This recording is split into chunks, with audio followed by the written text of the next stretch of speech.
বর্তমানে বাংলা টেলিভিশনের প্রথম সারির চ্যানেলগুলিতে বেশ কিছু ধারাবাহিক জনপ্রিয় হয়ে উঠেছে, যেমন পরিণীতা, জগদ্ধাত্রী, রাঙামতি তীরন্দাজ, কথা, পরশুরাম, আজকের নায়ক প্রভৃতি।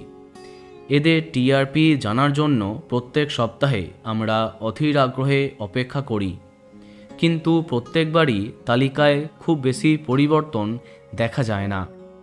আস্তে আস্তে ধারাবাহিকের টিআরপি বাড়ে বা কমে, কিন্তু প্রত্যেক বছরের মতো বছরের এই সময়টায় কোনো নতুন গল্প আরম্ভ হয় না, কেউ শেষ হয় না, এবং ধারাবাহিকের টিআরপি এক ধাক্কায় অনেকটা কমে যায়।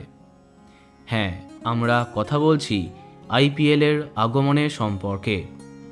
আজ 22শে মার্চ আরম্ভ হচ্ছে টাটা আইপিএল 2025।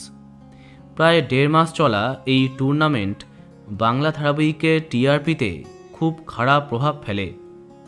টপার তালিকায় বড় পরিবর্তন দেখা যায়।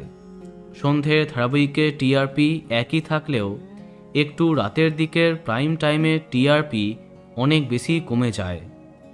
ফলে টিআরপি তালিকায় বড়সড় পরিবর্তন দেখা যায়। ধারাবাহিকের টিআরপি অনেক নেমে যায়, তাই মন খারাপ হয় অনেক দর্শকের। দেখা যাক এইবার কতটা কমে যায় ধারাবাহিকের রেটিং। তো বন্ধুরা, এখন তোমার কি মন্তব্য কমেন্টে জানাতে পারো। আর এই রকমই আরও অনেক ভিডিও পেতে সাবস্ক্রাইব কারেন্ট বস। ধন্যবাদ।